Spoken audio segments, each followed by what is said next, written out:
सभी विद्यार्थियों को नमस्कार।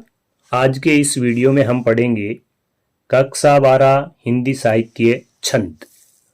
जैसा कि सभी विद्यार्थी जानते होंगे, आपने कक्षा 11 में पढ़ा होगा छंद क्या है। तो यह एक विषय है, वो है काव्य शास्त्र का। किसका विषय? काव्य शास्त्र का। और काव्य शास्त्र में छंद को परिभाषित इस प्रकार किया गया है कि छंदोबद्ध रचना और छंद मुक्त रचना, दो प्रकार की रचनाएं होती है, छंदोबद्ध और छंद मुक्त।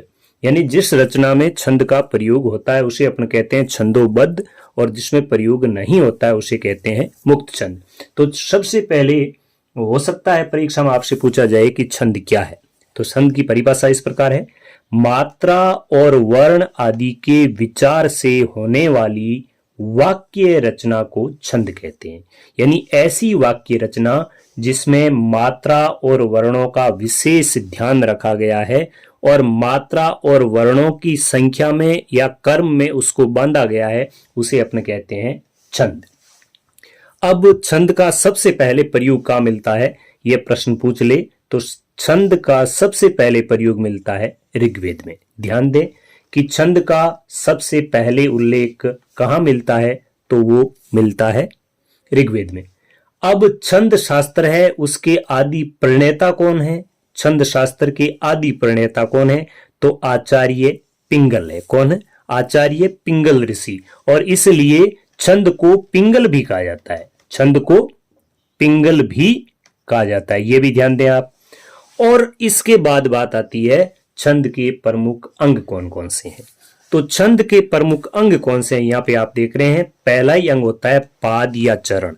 यानी प्रत्येक जो छंद होता है उसमें जैसे पंक्ति होती है, पंक्ति नंबर 1, पंक्ति नंबर 2, पंक्ति नंबर 3 और पंक्ति नंबर 4। आमतौर पर हर छंद में पद होते हैं, वो कितने होते हैं? 4 होते हैं।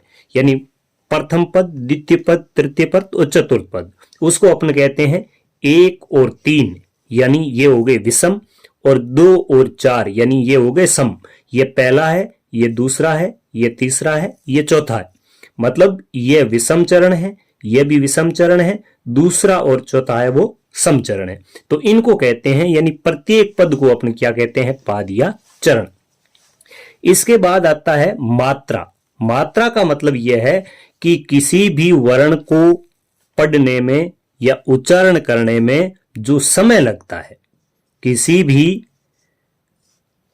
वर्ण के उच्चारण में जो समय लगता है, उस समय को हम कहते हैं मात्रा। और उसके अनुसार मात्रा लगती है या तो ह्रस्व या दीर्घ। यानी इनको अपन कहते हैं लघु और दीर्घ। यानी मात्रा छोटी कहें या बड़ी कहें, तो जिसके उच्चारण में कम समय लगेगा वो मात्रा होगी लघु, और जिसके उच्चारण में अधिक समय लगेगा उसे अपन कह देंगे दीर्घ। इसके बाद क्या है? वर्ण। यानी वर्ण से आप परिचित है, जैसे मैंने यहाँ पे स म य लिखा है, समय लिखा है, तो इसमें अपन देखेंगे कि स, अ, म, अ, मतलब ये इस प्रकार से अपन पढ़ते हैं तो वर्ण है। लेकिन यहाँ पे अपन वर्णों की जब गणना करेंगे वर्णिक छंदों में, तो इस प्रकार हम देखेंगे कि यह एक वर्ण है, यह भी वर्ण है और यह भी वर्ण है। इनकी तो हो गई, ये वर्ण हो गई 3। जैसे मैं शब्द यहाँ पे लिखूं सी मा, मैंने ये शब्द लिखा है, तो वर्णिक छंद में हम गणना करेंगे तो यहाँ पे वर्ण कितने गिने जाएंगे? 2। लेकिन जब मात्रिक छंद की बात करेंगे तो यहाँ पे 2 मात्रा, 2 ही मात्रा यहाँ पर, क्योंकि यहाँ पर बड़ी ई है, 2 गुरु आएगा, और यहाँ पर आ की मात्रा है तो भी गुरु आएगा। तो यहाँ पे मात्रा तो होगी 4, लेकिन वर्ण कितने हुए? 2। इसके बाद लघु और गुरु। लघु और गुरु ये आप समझ गए होंगे। जैसे मैंने शब्द लिखा है पागल, यही शब्द लिखा है, इनको आप देखिए। तो यहां पर पा है, ये क्या है? आ की मात्रा है तो ये गुरु है, और ग है वो ए की मात्रा है इसलिए लघु है, और ये भी लघु है। तो गुरु और लघु का मतलब है कि ये तो हो गया लघु और ये हो गया गुरु, इससे इनको दिखाया जाता है। अब है संख्या। संख्या क्या है? तो संख्या यही है कि यहां पे गुरु है, उसकी संख्या 2 मानी जाएगी, और लघु है, उसकी संख्या 1 मानी जाएगी। अब कर्म क्या है? कि वाक्य में कोई भी छंदोबद्ध वाक्य रचना है उसका एक निश्चित कर्म होता है, यानी शब्दों का जो कर्म है वो कर्म हो गया। अब गण क्या है? तो गण क्या है? गणों की संख्या होती है, आप यदि पूछ ले आपसे गण कितने होते हैं, तो गणों की संख्या होती है 8। कितनी होती है? 8।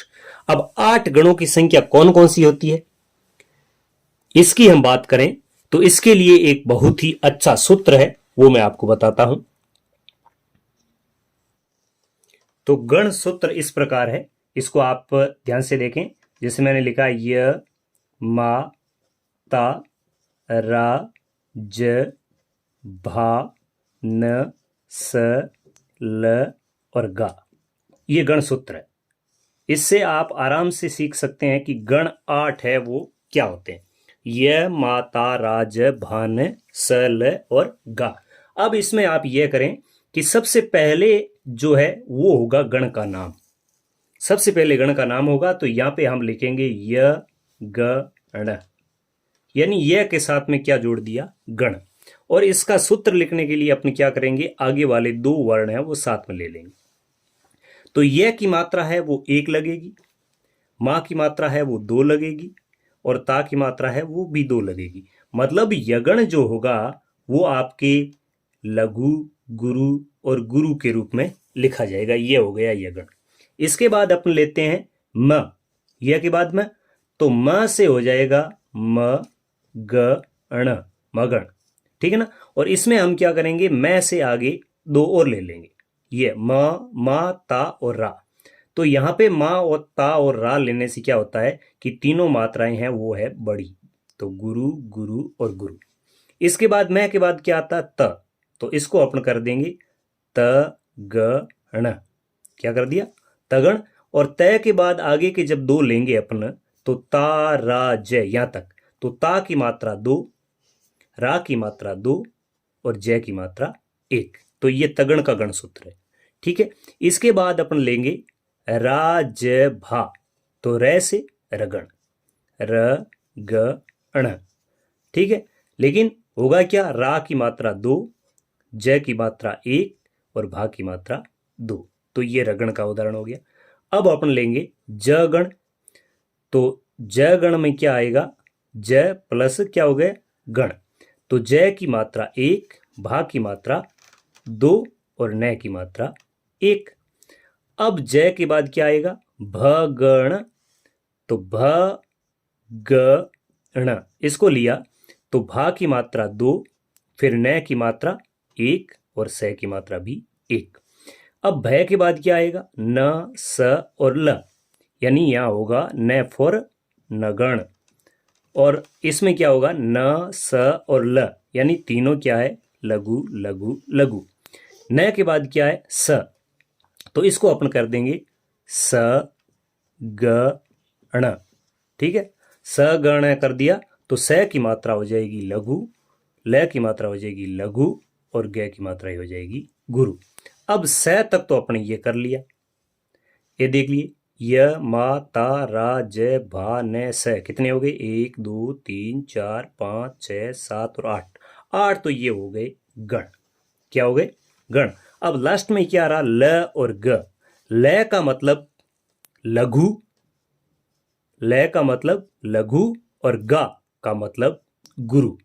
इसको भी आप मात्रा से देखेंगे, ल का मतलब लघु फोर मतलब 1 मात्रा और गा का मतलब गुरु फोर मतलब 2 मात्रा। तो ये होते हैं छंद में गण। उम्मीद करता हूं गण तक आपको ये चीजें समझ में आ गई होगी। अब अपन आगे की वीडियो में पढ़ेंगे, वो पढ़ेंगे महत्वपूर्ण छंद, यानी कौन कौन से महत्वपूर्ण छंद है और जिसके बारे में पढ़ा जाता है।